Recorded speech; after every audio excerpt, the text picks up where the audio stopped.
min sa landi kala ndu ya mi bentotoma min sa fewti la landi kala ko nu wadda habe expulsement mi bentotoma Ousmane Gawal hay mi Ousmane Gawal lumbike saria parti on en fop meden hiden andi d'abord bay o yalti ko kaso o yalti taki ko parti ton dum don ko interdit da droit si tawi ko a nawnudo da droit be andinde da nawni go si tawi non hawri nawnare manden no permituma yawgol ko siège ay hay ko siège parce que nawnare makko de nawno den permituno mo yawgol haajuji makko go mais kono yawgol ko siège o haali hina non wigol ko lewru hina non wigol ko lebbi didi hina non wigol ko lebbi tati lebbi sappo o ti pardon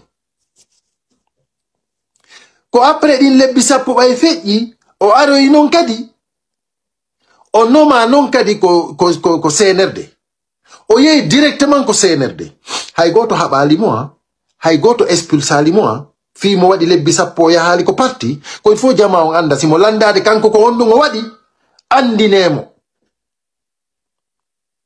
parti on hina vagabond ɓe woni ton hina fenoɓe woni ton hina puyɓe woni ton ko responsable ɓe parti on ko selludalen ardimo donc si tawi kanko hande kadi o heɓino kanko hande kadi ko yara ɓay hadi déjà o yetike on kadi e nder yewtere makko nden hadi décision makko on ado yaltude o jooɗo lebbi sappo o yahali ko parti o andi ni en hanki ɗum non ko hanki minanimo wowla kanko tigi hina goɗɗo sifide wo hari kanko ado yaltude kaso himo andi kala laamu argo o tawtay ko laamu arnogo o tawtay kala bandiru laaminondu lagine kanko o tawtay kanko hande kadi o haaɓi hande kadi hari o wareti combat on voilà ko ɗon non woni ko jamfiɗa parce que a yejjiti hari ɗa darodi e sukaɓe buy waraɓe ɓe andanɗa hoore mani ɓen ɗon ko amɓe hoolino ko amɓe hoolorno fiyo gonga ñiibu lagine an a jamfike ɓe andi an iɗa jibi ha joni ko ndu waɗɗa ko bone hombo waɗɗa à part ko jiiɓuɗa parti on kon à part ko jiiɓuɗa saria parti on kon ko ɓen sukaɓe iwtirnoɓe ɓaawo ma hamɓe wara ɓen ɗon a toñiɓe a jamfike ɓe an usu falima parce que ha joni ɗa jibi ko waɗɗa goy mais min mi haalanta ko waɗɗa kon boneji ɗi waɗɗa ɗi mi fillantoma ɗi donc après non ɓay a jamfike ɓen waraɓe ɗon fof ko axe par ce que ɓen ɗon fof ko amɓe hoolino an usu falima joni noon lumbiɗa saria parti on lebbi sappo a tippali ton yawɗa kadi iwruɗa France kadi arɗa yawɗa directement CNRD an usu falima donc ko honɗum waɗuɗa hay goto expulsalima han joni mi inni on parti on ƴettal décision fi makko ko komi sifani on ko Ousmane Gawal waɗi ɗo kon fof ha joni parti on innali ɓe expulsi Ousmane Gawal kono hari himɓe ɓe fof no reni ko woni wadde kon c'est pas normal mais kono himɓe ɓen no sikkude ko politicien jo c'est à dire no moƴƴani en si mo nder ton woɓɓe no sikkude en tant que mo nder ton no moƴƴani parti on parce que toujours o veeyay e c'est à dire intérêt parti on kanko o jamfotako himɓe buy no sikkude num o jamfotako mais musiɓe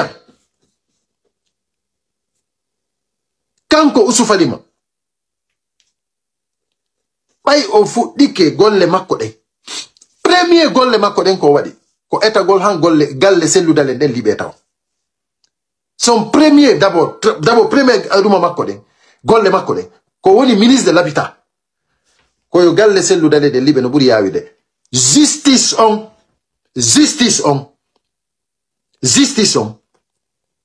délibérali de justice on innali ɓe liɓude de kanko en tant que ministre de l'habitat si tawi hawri himo andi ko mo UFDG si tawi hawri mo andi himo wondi e meɗen ko parti ton ko honno président parti on galle makko ɗen liberté hara saria on windali yo liɓe kanko ministre de l'habitat on o ronka konngol gotol ngol o wowla on yi manipulation makko on yi ko waɗi simi inni ko mamen yewta ko mamen wowlana on nde o yalti o feni o men aray men andina on ko honɗum woni capantati on Undong wala ki leki. Onon non be wawata manipuler ben. Men yewtay on. Men yewtiray on. Wa fino be fermiri mejaji din Guinée. Men jodo men accita haju jamen di fop. Men explique na on. Ham famo. Parce que ko be fermiri mejaji din. Ko fi wata on humpito ko fe yata. Ko fi yo nanu kala kambe ko be wi. Awa kala jenti do be o majje. Kala jenti do usufalima o majje. Kala jokku do usufalima wala ndi muhande kadi. Ko dum wadi ono récupéru be mbudi Liberia hanki. Ono foda be mbudi Liberia hanki. So njabi mbudi din waton hu ko haldu don ko. Parce que ko jamfuntejo haldidu don. Ko dugulajo yewtidu don. Ko fenowo yewtidu don. Ko manipulateur jo yewtidu don. Ko jamfido ay famille mungo yewtidu don. Ina non fi fere jamala Guinée. Ko tadi jamala Guinée kan fo andino après ngula mudo kanko on c'est terminé pour lui. Popino andi dum don. Ko ono non surtout halo be ka hala komi halata do. Parce que Guinéen be heddi ben fo andi ko hombo woni usufalima. On famille Guinéen be ben woni les forestiers de Guinée forestière, la Haute Guinée, la Basse-Côte, tout le monde connaît déjà qui est Oussouf Falima. Ousmane Gawal, tout le monde le connaît. C'est-à-dire, c'est vous les gens de la moyenne Guinée qu'il continue à manipuler. Mais les autres Guinéens ont compris qui est Oussouf Falima. C'est pour cela qu'il ne peut pas les manipuler. Tout le monde sait que le CNRD l'utilise pour détruire votre parti politique, l'UFDG. Tout le monde le sait. Mais lui, il vient en bas, il essaie de vous parler. Comme si lui, il est en train, c'est-à-dire, il est dans le jeu démocratique. Il est dans le jeu de la justice, de la transparence. Si Ousmane Gawal, tu es transparent, si tu es juridique, si tu aimes la loi, si tu respectes les chartes, dis à Mamadi Doumbouya de respecter les Guinéens. Dis à Mamadi Doumbouya de respecter les chartes qu'il a rédigées. Dis à Mamadi Doumbouya de respecter le serment qu'il a prêté. Dis à Mamadi Doumbouya de respecter le jurement devant le Bible et le Coran. Dis à Mamadi Doumbouya de respecter la communauté internationale, la CEDEAO, le peuple entier de la Guinée. Si tu es vraiment transparent, si tu es vraiment honnête, si tu es vraiment digne, mais ne te fous pas de nous en nous disant que c'est Loudalen Diallo, c'est lui qui ne respecte pas les choses. Ça veut dire que toi, c'est-à-dire même si on te casse la gueule, c'est valable. Parce que tu es à foutaise. Ousmane Gawal, je te le jure, si on te casse la gueule, c'est valable. Parce que tu te fous de tous les Guinéens. Tu te fous des institutions de la République. Tu te fous du peuple de Guinée. Et moi, je te dis que je fais partie des Guinéens qui ne vont pas t'accepter. Je fais partie de ces Guinéens qui ne vont pas accepter tes foutaises, toi, Oussouf Falima. Et ça, toi-même, tu le sais. Toi-même, tu le sais. Que je ne vais pas accepter ça. Ming iloba. Midotawa e Guinéen bebe jabanta ma foutaise gimadi. Ming iloba midotawa e Guinéen bebe jabata fenale maden. Manipulation maon. Malhonnêteté maon. Angal ted dungal ko ronku da ted dinde Guinée bebe ko. Mimmi do tawa e Guinéen be wibe dun yata. Parce que hande, ça fota modo a fusama hundu kong hino ni valable. Ang Ousmane Gawal. Parce que ala ted dungal kwa dugula. Kwa dugula. Donc kanko, au lieu de imo dépendre image parti non. Il y a critica contre instance du parti, il a dungo wadi. Kanko ko subi, ko mejaji di. Si moyeta de e wonde ma kanko ko hondungo wadi. Kako sellu jey parti yo. Kako sellu jey yimbebe. D'abord mi halana do Ousmane Gawal hande goddum ko nanata moƴƴa o fama. Si tawi mo fala, so fala ka wato fam, mais nyandergo o famay. Minani o audio fiuti do den mo wona do senditede do ko wonda noddude Amerique ton den e mena sugol himbe fi ko bebe Bronx wadi. Minani dayna ton den kere ko selluje himbe be. Selluje ya goto. kono ko himbe ben hattongini e sellu. Menen ko menen hattongini e sellu. O jeya men di men hattongino e makko. Ko hombo hattongini e ma. Qui a besoin de toi si c'est pas l'argent? Hombo haja e usu fali masina fi mbudi. Hombo da sikku de jodo to yeso ma jenti to penale ma de sina fi a jonna yon tigi mbudi. Da sikku de goddo no haja e ma. Am usu fali ma hida sikku de. Si c'est pas à cause de l'argent que tu distribues aux gens, qui a confiance à toi? Quand tu dis que c'est loup, c'est pas c'est loup. Cellou n'est pas le père des gens. Cellou, il est qui? Quand tu demandes aux gens, quand tu dis aux gens que Cellou, il est qui? C'est parce que tu ne réfléchis pas. Mais sinon, Cellou n'est pas ton égard. Cellou n'a jamais dit à quelqu'un, moi personnellement, et je sais à tout le monde, Cellou n'a jamais dit à quelqu'un, va parler, va faire un live, va critiquer telle personne. Tu l'as tout fait. Il m'a jamais dit à Ousmane telle chose, jamais de la vie.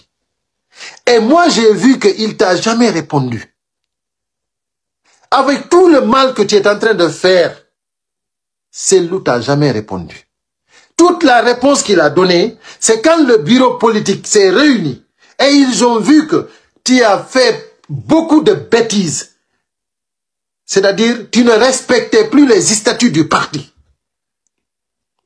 Donc, l'article 48 t'expulse du parti. L'article 48, c'est-à-dire, tu as tout bafoué. Donc, il fallait expulser ce mec. Et Cellou n'était même pas là. C'est le bureau politique, unanimement, qui ont décidé de t'expulser.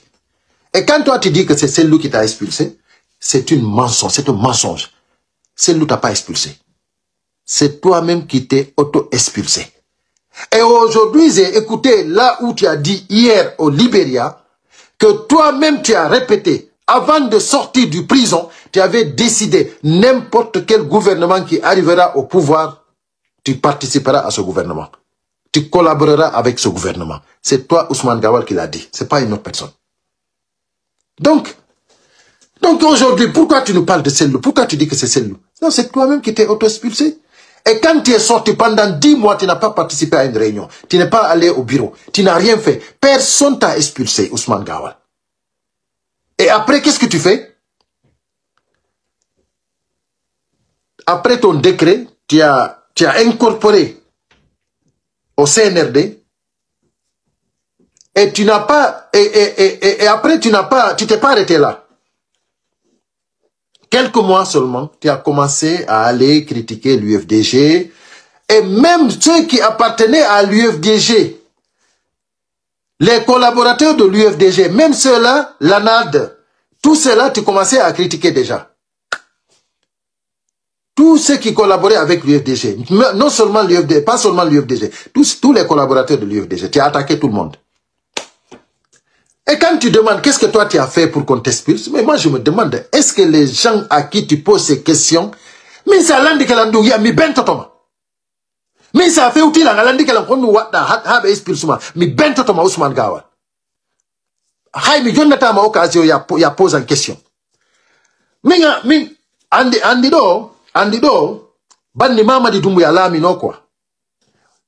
Guinée bebe fop engande ko hombo woni hombo.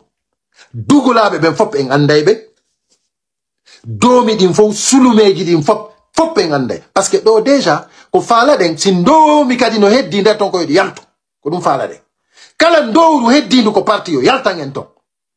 Nous c'est ce qu'on veut. Nous ne voulons plus des traîtres dans notre parti. Tous les traîtres comme Ousmane Gawal n'ont qu'à sortir. Voilà. Menen ko duwaji ɗin ko sadakaji ɗin woni e jabade. On s'en fout des traîtres comme toi. Vous ne pouvez pas déstabiliser l'UFDG. L'UFDG est plus fort que vous. L'UFDG est plus fort que tout. Vous ne pouvez pas. Cellou, c'est pas votre égard. Vous ne pouvez pas vous égarer à Cellou. C'est pour cela que vous avez des problèmes. C'est à cause de Cellou que vous avez des problèmes. Donc, la vidéo est longue, mais je m'excuse. Parce que ce traître-là, il faut le démasquer par A plus B. Voilà. Donc, vous avez, c'est-à-dire, vous avez écouté tout ce qu'il a dit hier. Après l'humiliation qu'il a reçue, il a tout fait pour réunir les jeunes. Il a réuni les jeunes qui ont contesté, qui l'ont humilié, qui l'ont hurlé. Il les a réunis pour essayer de les convaincre en les parlant. C'est-à-dire, c'est le dialogue. Nous ne pouvons pas, c'est-à-dire, ne pas accepter qu'on se parle entre nous. Nous sommes tous de l'UFDG. Tu as menti. Tu n'es pas de l'UFDG. Tu es le diable. Oussouf Alima, tu es le diable. Tu n'es pas de l'UFDG. On ne veut pas de diable à l'UFDG. Johnny, ko honno an ndundowru don kadi yata wonda kadi CNRD hara kadi a démissionnali de don yeta wonde ma kala tawaɗo gouvernement wonata candidat joni an yiɗa faala ardagol parti amen o jonna Mamadi Doumbouya par ce que a innime men fof aban mbimo joni an aban mbaymo hanko jullereramo joni ko honɗum menen men ɗaɓɓanta président jo bambowo lumbiɗo sariyaji leydi ndin fof ko honɗum UFDG ɗaɓɓanta président jo lumbi sadi bambuɗo lumbiɗo sariyaji ɗin fof hana menen komin feetuɓe anda sikkude menen men ɗanoto ɗo min wuuray ɗo han an Oussouf Alima foola ɗum ɗo non mais haray aduna o lanni Oussouf Alima anda sikkude menen min wuuray han an bamba Mamadi Doumbouya a naɓamo ko jullere laamu hara ko an woni président UFDG. Ah non, c'est-à-dire, ko ɗum ɗo woni hoydugol inna pellet ko hoydi kon wonay gonga. Wallahi a hoydi fenande. Ça c'est moi qui te le dis. Et je te le dis en âme et conscience. Si lutti goto ɗum ɗon laatotako. Hara yow ha lutti goto on gaynata. Donc, si dans fala, arrête. Mais sinon, tu as du pain sur la planche. Tu as du pain sur la planche. Ça, c'est moi qui te le dis. À bon entendeur, salut. Je vous remercie tous ceux qui ont participé à ce live. Je m'excuse que j'ai panaché en poulard et en français parce que j'aimerais vraiment que surtout ceux qui parlent le poulard puissent comprendre bien parce qu'ils les manipulent. Les forestiers, les Bascotes, ceux du Bascote, ceux de la Haute-Guinée, tout le monde connaît qui est Ousmane Kawal. Tout le monde le connaît. Donc, à vous, ce n'est même pas la peine de vous expliquer. Vous le connaissez. Et voilà. Je terminerai pour dire à ceux qui sont sortis pour dire que c'est eux les responsables du RPG qui se sont ralliés au CNRD. Mais vous-même, vous ridiculisez. C'est-à-dire, ils ont dissous le RPG. Et vous, maintenant, vous dites que ce parti dissous là, maintenant appartient... Mais attendez. Ça n'a pas de tête ni de queue. Mais pourquoi vous ne vous respectez pas? Mais pourquoi vous ne vous respectez pas en tant que citoyen, en tant qu'être humain? Vous n'avez aucune dignité. Donc vous qui vous réclamez du RPG, soit disant qu'à partir de maintenant vous vous ralliez, c'est-à-dire c'est du faux et du usage de faux. C'est moi, Ilo et la diaspora qui le dit. Et personne ne croit en vous. Vous êtes que des faux. C'est tout simplement ça. Merci. À très bientôt.